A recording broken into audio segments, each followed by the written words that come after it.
Igreja Presbiteriana Novo Tempo, um novo tempo para você e sua casa.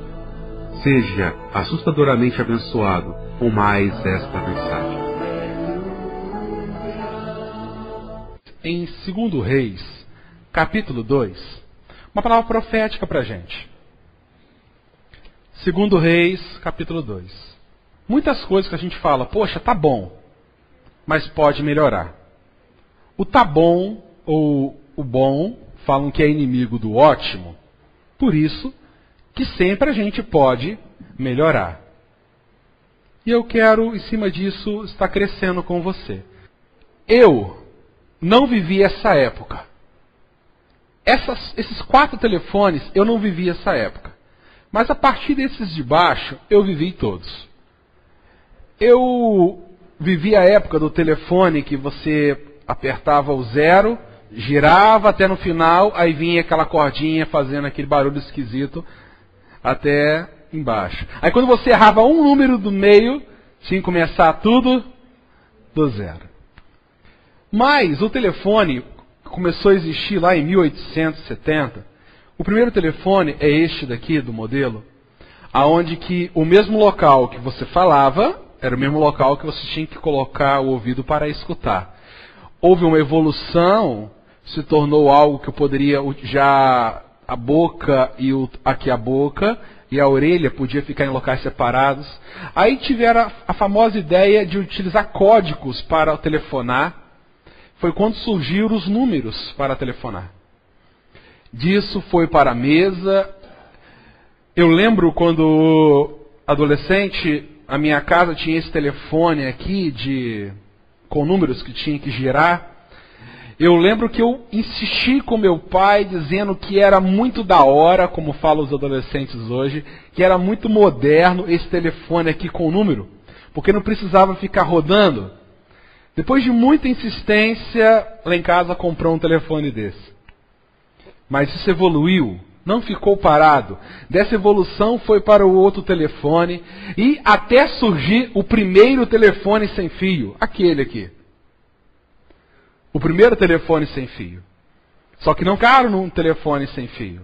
Melhorou. Hoje nós utilizamos modelos que um telefone só está ligado na linha e os outros por, eu não sei o termos técnicos, mas sim por ondas, ele consegue se comunicar, não precisa mais de cabo.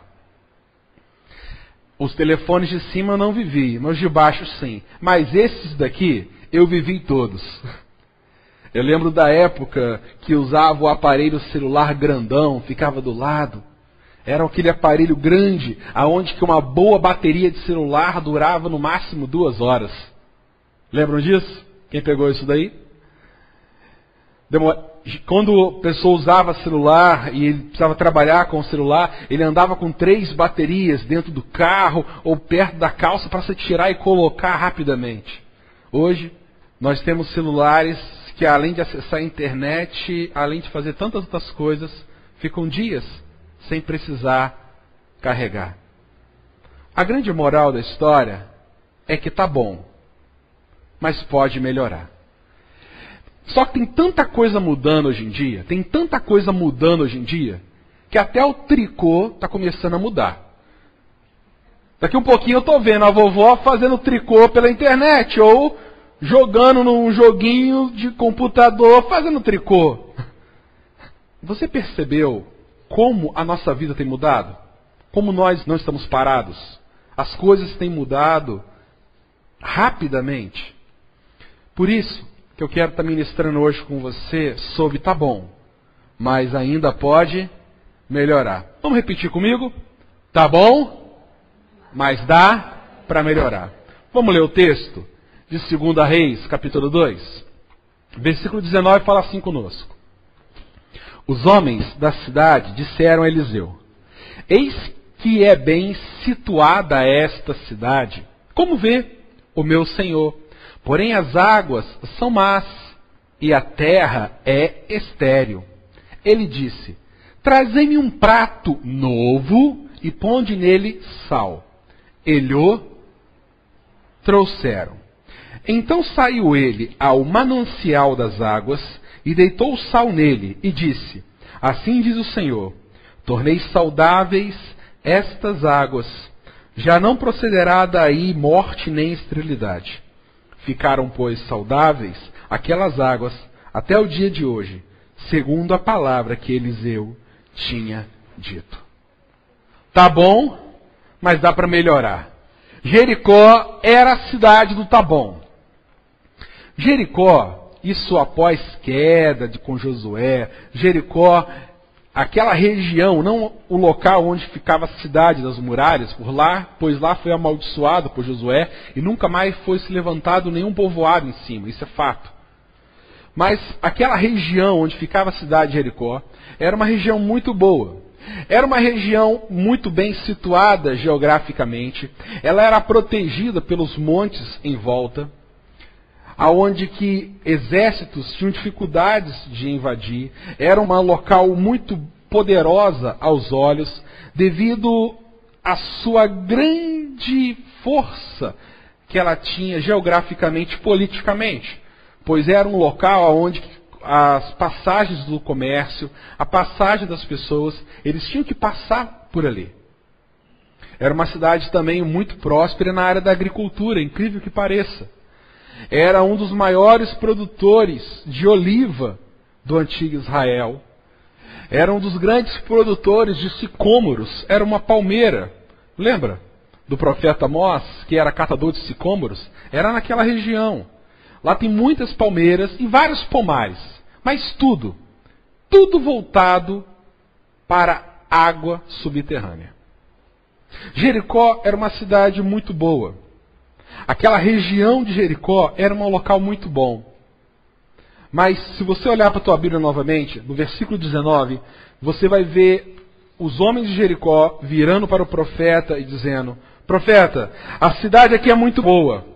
A cidade aqui ela é boa demais, ela tem muitas bênçãos, ela tem muitas coisas boas, mas a cidade de Jericó ainda dá para melhorar. Porque Jericó tinha um problema. O problema de Jericó é que o rio que cortava a cidade, que era um rio pequeno, coisa de 5 metros de largura, 1 de profundidade, mas era um rio onde as águas não eram boas para beber. Conta-nos que as grávidas, quando queriam abortar os seus filhos, iam lá, tomavam daquela água e a água abortava. Mas era uma água tão ruim que quando as pessoas bebiam daquela água, passava mal.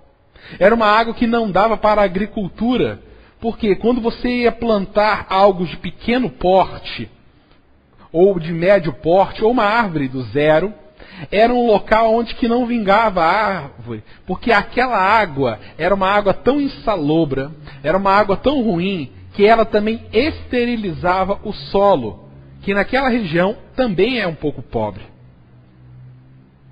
O que dava certo lá eram árvores de grande porte, que já eram adultas e conseguiam se alimentar com as águas do subsolo. E aquele homem vira para o profeta Eliseu e fala: Profeta Eliseu, essa cidade onde você está agora, ela pode melhorar. A mensagem dessa noite para a tua vida é esta. É que aonde você está nesse exato momento, na tua vida, neste primeiro ano de 2013, aonde você está agora, é um local que pode melhorar. É um local onde você pode dar um passo além. É algo que você pode ter um renovo na tua vida através do nome do Senhor Jesus. Sabe o que pode melhorar de acordo com o texto? A primeira coisa que pode melhorar. Melhora quando Deus ele entra na nossa história. Quando Deus ele entra na nossa história, as coisas melhoram. Sabe que foi isso que Eliseu fez nesse texto? A primeira coisa que Eliseu começou a discutir lá foi a questão do nominal versus o real. Eliseu vira para as pessoas e pergunta: vem cá, como vocês adoram Deus? A quem realmente vocês adoram? Se você está com a sua Bíblia aberta, vai perceber que no capítulo 2, ou entrando no 3, acontece o grande embate de Eliseu com os profetas de Baal. Algo grandioso. Eliseu vira e fala, olha, quem realmente vocês adoram? Quem é realmente o Deus de vocês? Porque aquelas pessoas estavam acostumadas com as migalhas da graça geral de Deus. São as bênçãos que Deus traz a todas as pessoas de forma totalmente geral. São as bênçãos da força, do trabalho, as bênçãos da família, as bênçãos do prazer, as bênçãos dos amigos e as bênçãos dos sonhos. Eram pessoas acostumadas a receber de Deus tanta bênção que ela esquecia que era bênção. Esquecia que aquilo realmente era uma grande bênção. A relação da sua força. Eles começavam a pensar, gente, mas a força que eu tenho para trabalhar, para fazer outras coisas, não vem de Deus, ela é minha? O trabalho, a família? Um exemplo bem típico desse pensamento é o exemplo de Sansão. Lembra das 3 perguntas de Dalila para Sansão, quando perguntou para ele, Sansão, da onde vem a tua força? A primeira resposta de Sansão foi que a força dele vinha ou terminava se ele fosse amarrado com cordas novas. A segunda, se ele tivesse os seus cabelos tranças. Em terceiro lugar, ele fala que a força de Sansão vinha da onde?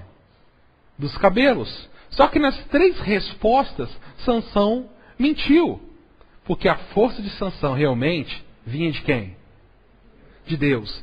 No final da história de Sansão, quando ele está lá, segurando as 2 pilastras, quando ele vai empurrar para derrubar, lá ele grita, Senhor, meu cabelo está pequeno, eu estou fraco, a ponto que eu preciso de alguém para me trazer de tão fraco que eu estou, mas agora sim, eu peço que a força que vem de ti me faça glorificar o teu nome, pelo menos por um dos meus olhos. O problema de Sansão é que ele esqueceu que a força vem de Deus. E Deus permitiu que, cortando o cabelo, ele ficasse fraco. Isso é quando nós nos acostumamos com a graça geral de Deus, com as bênçãos que Deus traz para a gente gente começa a se acostumar com essas bênçãos que ao ponto que a gente nem agradece mais pela chuva. Alguém aqui, eu não fiz. Alguém aqui dobrou o teu joelho ou fechou os seus olhos orando a Deus, mas de forma bem direta, falando assim, Deus, muito obrigado pela chuva que acabou de ter. Alguém louvou a Deus já pela chuva de hoje? Que veio junta com uma ventania tão grande que derrubou até galhos de árvores. A gente está acostumado a ter chuva. A gente esquece que isso é uma grande bênção de Deus. O profeta Eliseu levanta essa dificuldade, porque enganoso é o coração mais do que todas as coisas, e desesperadamente corrupto, quem o conhecerá? Eliseu começa a levantar a questão, olha, a nossa história só realmente muda, ela só melhora quando Deus entra na história. Quando você deixa de ser acostumado com as bênçãos de Deus e começa a buscar Deus naquilo que Ele quer te dar, naquilo que Ele quer te dar mais e mais. Romanos 12, versículo 2, na parte final dele diz que quando nós buscamos a vontade de Deus, a nossa vida se torna boa, agradável e perfeita. Quando Deus Ele entra na nossa história, aquilo que era bom, melhora. Dá para melhorar quando Deus entra na história. É isso que o profeta Eliseu levanta. Quando ele chega na cidade, acabando de receber a porção dobrada do profeta Elias, ele declara a todos, só a teu Deus adorarás. Para isso, ele levanta uma terceira coisa. Ele levanta que eu posso até viver no meio de algo ruim, no meio de algo estéril, mas quando Deus é o centro da minha vida, quando Deus entra na minha história, o impossível se torna possível e acontece uma segunda coisa. Dá para melhorar não só quando Deus entra na nossa história, mas quando Deus também é o Senhor dessa história ou aquilo que é mais importante. O profeta, ele chegou em Jericó. O profeta era o representante de Deus. Chegando em Jericó, o povo viu, olha, Deus chegou aqui em nosso meio. Então, Deus pode resolver o nosso problema. Mas o profeta, ele fala algo mais. Deus não quer só entrar na tua história. Deus quer ser o Senhor da tua história. Deus quer que Ele seja aquilo de mais importante para a tua vida. Aí o profeta, ele levanta uma pergunta. Olha, eu preciso de um prato e de sal, mas ambos eu preciso novos. Eu preciso de um prato novo. Porque eu não quero que saia aí, alguém venha a levantar um boato dizendo que a água foi melhorada, o problema da água ruim foi sanado, porque o profeta Eliseu utilizou o prato da tia Cotinha que ela usava para fazer as curas dos filhos. Já percebeu como nós fazemos ligações de objeto com a pessoa? Não, mas esta aqui é a colher que o santo tal comeu. Mas esta aqui é a cadeira. Esta aqui é uma relíquia aonde foi achado, aonde aconteceu o milagre. O profeta Eliseu, não, eu quero tudo novo. Pega um saco de sal novo. Pega, por favor, um prato novo. Um prato onde não vai ser o melhor. Eu não quero o prato do rei. Eu não quero um prato de prata. Eu quero um prato novo. Algo de barro, algo simples. Me dá e coloque nele um punhado de sal. Neste momento o profeta Eliseu está dizendo, só a Deus nós podemos dar glória e só Deus pode fazer o verdadeiro milagre. Com o profeta Eliseu começou uma onda em Jerusalém que os judeus, eles chamam de milagre do milagre.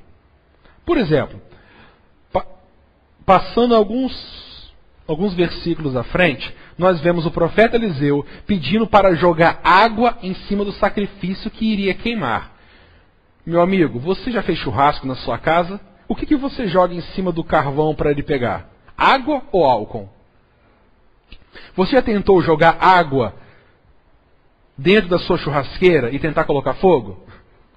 Isso é algo ilógico. Mas o profeta Eliseu gostava dessas coisas. Por exemplo, jogar sal dentro de um poço ou dentro de um riacho não ia melhorar. Ao contrário, ia deixar a água pior. Ia deixar a água mais estalobra. Ia deixar a água pior. O profeta Eliseu gostava de trabalhar com isso. Não dava para consertar aquela água jogando sal, mas mesmo assim ele queria fazer isso. Ele queria mostrar que não era o sal que ia trazer a cura, mas quem ia trazer a cura era de Deus. Ele queria mostrar que não era o sal que ia trazer a libertação, mas quem iria trazer a libertação é o próprio Deus. Meu irmão, o profeta Eliseu estava dizendo que Deus é o gerador dos milagres. Que somente Deus deve ser honrado. E somente Deus age quando a honra for dele. Aprendam algo. Deus não age quando a honra for para outro. Deus não vai agir quando a honra vai ser dada a Nossa Senhora, quando a honra vai ser dada a santos, quando a honra vai ser dada a alguém mais. Deus, ele age quando a honra for somente dele, para ele. O profeta Eliseu tinha isso na cabeça de muito forte. Por isso que ele disse que dá para melhorar. Dá para melhorar, vamos lembrar? Quando Deus está na nossa história. Em segundo lugar, quando a glória for somente de Deus. Ou em terceiro lugar, quando vivemos plenamente com Deus. Viver plenamente dentro daquilo que Deus separou para nossas vidas é tremendo. Deus nos criou, meu amado, com propósitos bem definidos. Os propósitos de Deus era glorificá-lo e gozá-lo através da nossa profissão, através dos nossos talentos, através do nosso trabalho, nosso dinheiro, conquistas e famílias. Deus está dizendo aqui o seguinte, olha, eu quero que você viva plenamente aquilo que eu preparei para você. Cada um de nós aqui dessa igreja possui um dom, possui um talento. Cada um de nós aqui possui características específicas que Deus preparou e separou para você. Aí Deus vira para você e diz: olha, a única coisa que eu quero é que você viva aquilo que eu preparei para você. Nossas vidas, em muitos momentos, não é uma boa vida, porque nós não estamos vivendo aquilo que Deus preparou para nós. É como você colocar combustível, diesel, em um carro que é movido a gasolina ou a álcool. É como eu tentar colocar um combustível errado, ou ligar uma lâmpada 220 com a energia 110. A lâmpada vai até acender se for uma lâmpada incandescente, mas ela trará uma luz fraca. Não está usando ela de forma plena, de forma total.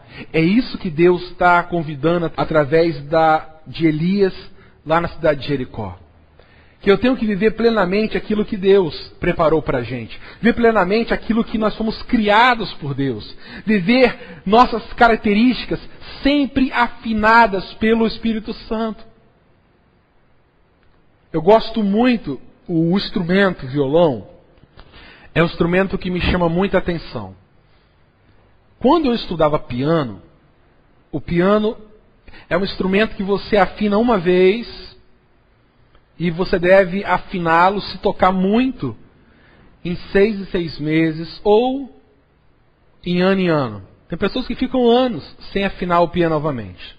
Mas o violão é um instrumento bem interessante. Toda vez que um bom músico vai tocar, é uma coisa natural do violonista conferir a afinação do instrumento. Ele olha através do... É interessante olhar através do ouvido se aquela afinação está correta, se aquela afinação está dentro do padrão que ele necessita. E sempre ele mexe na tarraxa. Quando ele toca várias músicas seguidas, se você ouvir algum show de algum violonista, no meio da apresentação ele vai consertar a afinação. É isso que Deus quer fazer com a gente. Deus está nos convidando a cada momento de nossa vida, Ele está nos afinando um pouquinho mais, para a gente viver as características que Ele separou para a gente. A característica de ser um profeta, a característica de ser usado por Deus como profeta, de profetizar a este mundo as glórias de Deus, profetizar a este mundo as grandezas de Deus, profetizar a este mundo a graça salvadora de Jesus Cristo, meu amado. Temos esquecido de ser profetas. Profetas que anunciam a glória de Deus em todo lugar que chegamos. A característica de sacerdote, aonde que eu intercedo por vidas, aonde que eu intercedo por aqueles que não têm Deus, aonde que eu invisto o meu tempo buscando vidas para a honra e para a glória de Deus. E vivendo plenamente aquilo que Deus me separou e separou você como reis dele, filhos adotados por ele, viver como realeza, viver como verdadeiros lavados e remidos pelo sangue do Cordeiro. Meu amado, tá bom, a nossa vida tá boa, mas com certeza ainda dá para melhorar, ainda dá para evoluir. Dá para evoluir. A tua vida pode até estar boa nesse exato momento. Você não está com problema financeiro. O seu casamento está bem. A situação na sua vida pode estar perfeita. A tua vida tá tudo perfeito. Estou com a pessoa certa, com o trabalho certo, com a casa certa. Mas eu te garanto que dá para melhorar. Porque com Jesus na nossa história, tudo melhora. Com Jesus na nossa história, tudo se transforma. Porque quando Jesus ele entra na nossa história, tudo muda. Tudo aquilo que era errado, tudo aquilo que não era ideal, o ideal de Deus para a tua vida é transformado. Até aquilo que era bom fica melhor. Com Jesus há a mudança real, há aquela mudança eterna. Que texto lindo é aquele texto de João capítulo 4. Quando Jesus Cristo vira para aquela mulher samaritana: Olha, eu sou a água da vida. Se você beber de mim, você vai jorrar água eterna. Se você beber de mim, jamais terá sede. E aquela mulher fala, eu quero. E ele fala, eu sou esta pessoa. Eu sou esta água. Eu sou aquilo que transforma de água infrutífera, de uma água estéril, para algo frutífero, para algo bom. Jesus é tudo isso. Por isso que a nossa história muda sim. Ela muda quando Deus entra. A nossa história muda sim e melhora quando Deus for o Senhor central da nossa vida. Quando Deus for o Senhor central da nossa vida. Quando nós não adorarmos mais televisão, jogos, santos ou outros, a nossa vida vai melhorar? Vai. Principalmente quando vivermos plenamente aquilo que Deus preparou para com a nossa vida. Por isso que Jesus é a melhora. Com Jesus, a melhora é real e a melhora é eterna. Jesus é o centro, gente. Jesus é tudo. Jesus é tudo. Dá para melhorar? Dá. Dá para melhorar? Dá. Mas dá para melhorar quando Jesus entra na história. Nós já éramos salvos pela lei, através da graça de Deus. Nós já éramos salvos, como Abraão foi, pela fé do Messias que ainda viria. Mas Deus vira e fala, eu quero melhorar. Eu quero dar para Ele aquilo que eu tenho de melhor. E Ele mandou a Jesus. Isso daqui significa o melhor de Deus para nós, nos convidando a viver o seu melhor eternamente. Deus tem muito mais para a tua vida do que simplesmente um trabalho, uma profissão. Deus tem muito mais para a tua vida do que simplesmente uma boa família. Deus tem para você algo que é muito maior. Peça a Deus. Busque dele. Que com certeza, quando você não colocar honra mais em ninguém, quando a honra estiver só em Deus, Deus vai pegar aquele prato que você não dá nenhum crédito. Deus vai pegar aquele sal, que é a parte mais barata da nossa compra, e vai jogar sobre a tua casa, sobre a tua vida. E vai fazer infertilidade se transformar em fertilidade. Em maldição se transformar em bênção. Em desgraça se transformar em